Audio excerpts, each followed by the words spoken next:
తెలంగాణ జీవనాడి కాళేశ్వరాన్ని నిరర్ధకం చేసే దిశగా రేవంత్ సర్కార్ కొత్త స్కెచ్ వేసినట్టు తెలుస్తోంది.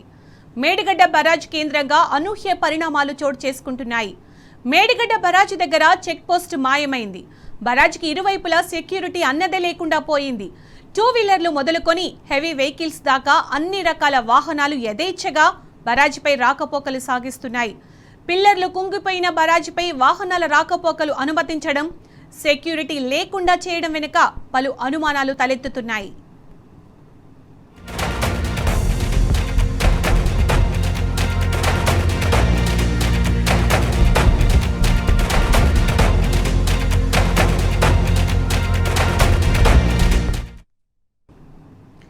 మేడిగడ్డను రేవంత్ సర్కార్ గాలి కొదిలేయడం వెనుక కుట్ర కోణమున్నట్లు క్లియర్గా తెలుస్తోంది.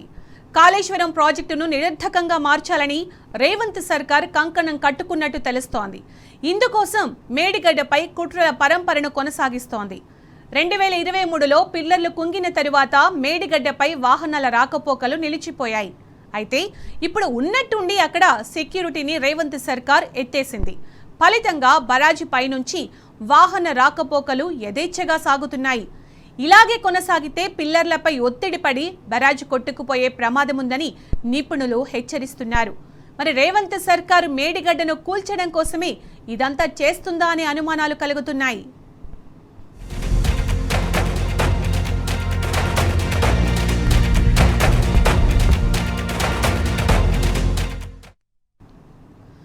మేడిగడ్డ బరాజ్ కేంద్రంగా రేవంత్ సర్కారు చేసినన్ని కుట్రలు చరిత్రలో ఏ ప్రభుత్వము చేసి ఉండదు. వాస్తవానికి గత బీఆర్ఎస్ హయాంలో 2022లో చరిత్రలో ఎన్నడూ లేనంతగా వరద వచ్చింది. 29 లక్షల క్యూసెక్కుల వరదను తట్టుకుంది మేడిగడ్డ. ఆ తర్వాత ఏడాది 15 లక్షల క్యూసెక్కుల వరదను తట్టుకుని నిలబడింది.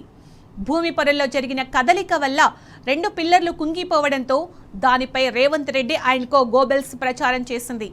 కాళేశ్వరంపై దండగని 1,00,000 కోట్ల అవినీతి జరిగింది అంటూ బీఆర్ఎస్ సర్కారుపై నిందలు మోపారు. గద్దెనెక్కిన తరువాత మేడిగడ్డను బాగు చేయకుండా కుట్రలకు పాల్పడుతోంది. ఎన్డీఎస్ఏ చెప్పినా మరమ్మతులు చేయకుండా తాత్సర్యం చేస్తోంది. ఇందుకోసమే కాళేశ్వరం కమిషన్ పేరుతో కోడిగుడ్డిపై ఈకలు పీకినట్టు నాటకాలు చేస్తోంది. 6 నెలల్లో మేడిగడ్డను బాగు చేసే అవకాశం ఉన్నా ఇప్పటికీ 2 ఏళ్లుగా పెండింగ్లోనే పెట్టింది.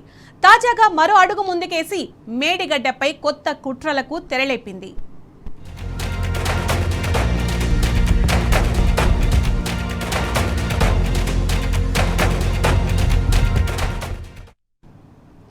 కాంగ్రెస్ ప్రభుత్వం ఉన్నపళంగా మేడిగడ్డ దగ్గర సెక్యూరిటీని ఎందుకు తొలగించింది?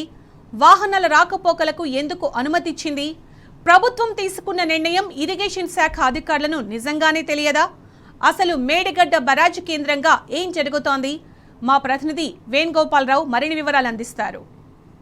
తెలంగాణ రాష్ట్రమే ఏకైక లక్ష్యంగా పోరాటం జరిగిన తర్వాత తెలంగాణ రాష్ట్రం సిద్ధించినంతరం ముఖ్యంగా బీఆర్ఎస్ పార్టీ అధినేత తొలి సీఎం కేసీఆర్ తెలంగాణ రాష్ట్రం కోసం ముఖ్యంగా తెలంగాణ రైతాంగం కోసం బీడుబడిన భూముల్లోకి నీళ్లు తేవాలనే ఒక లక్ష్యంతో దానికి అనుసంధానంగా కాళేశ్వరం అనే ఒక ప్రాజెక్టు తీసుకొచ్చినటువంటి పరిస్థితి మనకు కనిపిస్తుంది. అంటే ముఖ్యంగా చూసుకుంటే తెలంగాణ సంబంధించి పక్కనే గోదావరి పోతున్నా కానీ కనీసం సాగు నీరు లేని దుస్థితిలో తెలంగాణ రైతాంగమే కాదు ప్రజలు కూడా చాలా ఇబ్బందులు పడుతున్న నేపథ్యాన్ని గ్రహించినటువంటి పరిస్థితిలో అంటే ఎట్టి పరిస్థితుల్లో గోదావరి జలాలను సద్వినియోగం చేసుకోవాలనే నేపథ్యంలోనే కేసీఆర్ కాళేశ్వరం ప్రాజెక్టుని తీసుకొచ్చినటువంటి పరిస్థితి. అంటే దీనికి అనుసంధానంగా చూసుకుంటే కూడా కాళేశ్వరంతో పాటుగా ఇటు అన్నారం కావచ్చు, సుందిల్ల, ఎల్లంపల్లి తర్వాత చూసుకుంటే ఇటు నంది మేడారం, గాయత్రి, మరో రాజరాజేశ్వరం, ఎల్ఎండి అంటే ఈ యొక్క ప్రాజెక్టులు కాదు ప్రతి చోట కూడా నీటిని ప్రాజెక్టులలో నిండు కుండలాగా ఉంచాలి, తెలంగాణ రైతాంగానికి నీళ్ళు ఇవ్వాలి. ఇంకోటి చూసుకుంటే తెలంగాణకు సంబంధించినటువంటి చెరువులు కూడా పెద్ద ఎత్తున పూడిక లేక వచ్చిన వర్షం అంతా కూడా వెళ్ళిపోయినటువంటి పరిస్థితి ఉండేది. ఈ నేపథ్యం కూడా అంటే ప్రత్యేకంగా చెరువులపై కూడా ప్రత్యేక దృష్టి సారించడమే కాదు తెలంగాణలో ఉన్నటువంటి 48,000 చెరువులను కూడా పూడిక తీసినటువంటి పరిస్థితి. ఇంకోవైపు మహిళలు ఎట్టి పరిస్థితుల్లో కూడా రోడ్డు మీదకి రావద్దు, వారికి ఇంటింటికి తాగునీరు ఇవ్వాలనే లక్ష్యంతో వచ్చింది మిషన్ భగీరథ. అంటే ఇవన్నీ కార్యక్రమాలు కూడా కాళేశ్వరం ప్రాజెక్టుకి అనుసంధానంగా జరిగినటువంటి పరిస్థితి మనకు స్పష్టంగా ఉంది. కానీ గతంలో బీఆర్ఎస్ సర్కార్ ప్రత్యేక దృష్టి సారించడమే కాదు కాళేశ్వరం ప్రాజెక్టును అయిపోయిన తర్వాత దానికి సంబంధించి ప్రతి బ్యారేజీలో కూడా నీటిని నింపాలి అనే నేపథ్యం. అంటే ఒక మేడిగడ్డ ద్వారా వచ్చే కన్నెపల్లి పంప ద్వారా వచ్చే నీళ్ళు అక్కడే కాకుండా అంటే టోటల్గా కూడా 16.17 టీఎంసీల కెపాసిటీ గల మేడిగడ్డ ప్రాజెక్టు నుంచి ఇటు అన్నారం, సుందిల్ల, ఎల్లంపల్లి, నందిమేడారం, గాయత్రి, రాజరాజేశ్వర, ఎల్ఎండి, ఇంకో చూసుకుంటే అన్నపూర్ణ, కొండపోచమ్మ, రంగనాయక సాగర్, మల్లన్న సాగర్ వరకు కూడా నీళ్ళన్నీ కూడా సమృద్ధిగా ఉండాలి. తెలంగాణ ప్రజానీకానికి ఇటు సాగునీరు ఇవ్వాలి మరియు తాగునీరు ఇవ్వాలనే లక్ష్యం. అంటే ఇప్పుడు ఉన్నటువంటి పరిస్థితుల్లో ప్రభుత్వాలు ఉన్న తర్వాత ప్రభుత్వం మారిన తర్వాత అంటే కాంగ్రెస్ ప్రభుత్వం వచ్చిన తర్వాత ప్రస్తుతానికి అంటే మేడిగడ్డకు సంబంధించి 2 పిల్లర్లు కుంగిన నేపథ్యం. ఈ నేపథ్యంలో ఎన్డీఏసీ రిపోర్టు ఉంది కనుక దీన్ని బాగు చేసిన తర్వాతనే ఈ యొక్క నీటిని ఆపాలని రిపోర్టు వచ్చిందని చెప్పిన నేపథ్యం ఒక ఎత్తు అయితే, ఈ నేపథ్యంలో అంటే గత సంవత్సరం ఈ యొక్క కార్యక్రమం జరిగింది. కానీ ఇప్పటివరకు కూడా దాని మీద ఎటువంటి చర్చ జరగలేదు, రిపేర్లు జరగలేదు. అంటే గతంలో కూడా చూసుకుంటే లక్షలాది క్యూసెక్కుల నీరంతా కూడా పోయిన సంవత్సరం సముద్రం పాలైనటువంటి పరిస్థితి.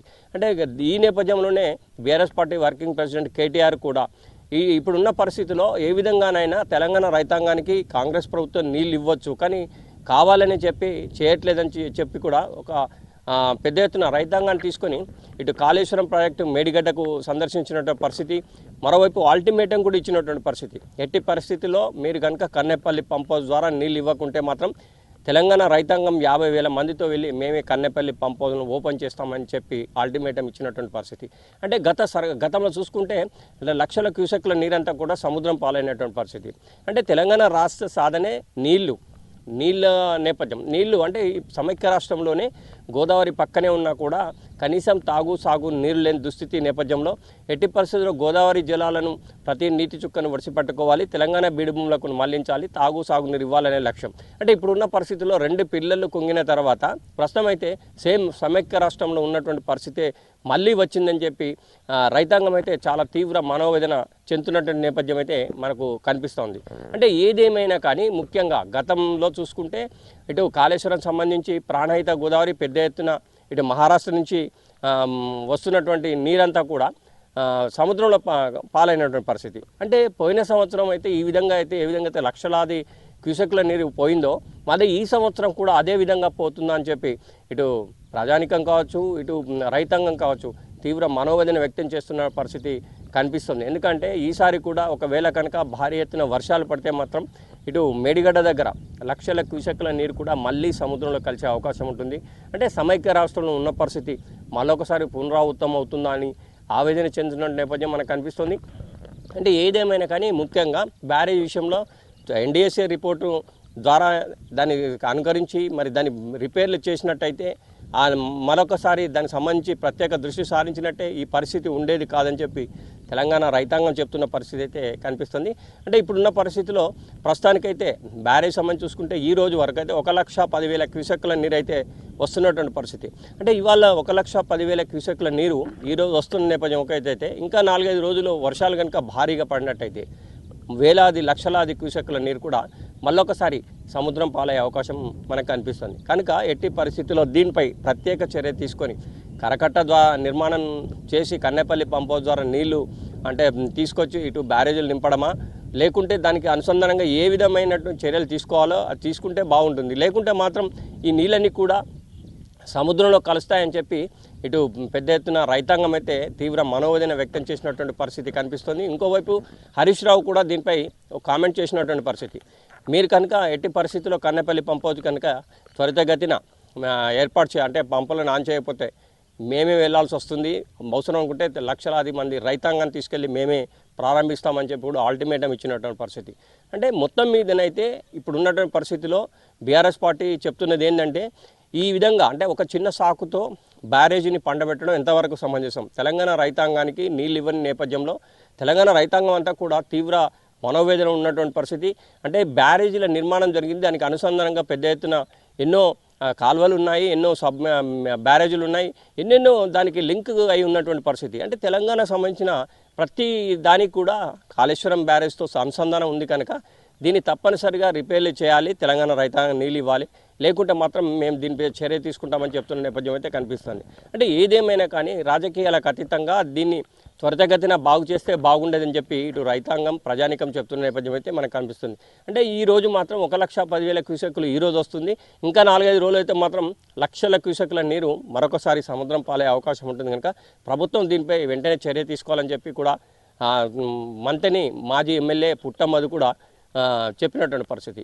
ఏదేమైనా కానీ ఇప్పుడున్న పరిస్థితుల్లో దీనికి సరైనటువంటి ఆల్టర్నేటివ్ చర్య తీసుకొని ఆ యొక్క వస్తున్నటువంటి ప్రాణహిత గోదావరి నీళ్లను మేడిగడ్డ ద్వారా కాళేశ్వరం సంబంధించినటువంటి నీళ్ళని అంతా కూడా కన్నెపల్లి పంప ద్వారా అన్ని ప్రాజెక్టులను నింపాల్సిన అవసరం ఉందని చెప్పి కూడా రైతాంగము మరియు ప్రజలు కూడా కోరుతున్నటువంటి పరిస్థితి. అంటే రైతాంగానికి సాగునీరు, ప్రజలకు తాగునీరు వచ్చే అవకాశం ఉంటుంది. కనుక ప్రభుత్వం దీనిపై ఏదో ఒక చర్య తీసుకొని త్వరితగతిన నీటిని తెలంగాణ బీడుమూలోకి మళ్లించడమే కాకుండా తాగునీరు కూడా అందించే అవకాశం ఉంటుంది. కనుక దీనిపై చర్యలు తీసుకోవాలని చెప్పి ప్రతి ఒక్కరు కూడా చెప్తున్న నేపథ్యం అయితే మనకు స్పష్టంగా కనిపిస్తుంది.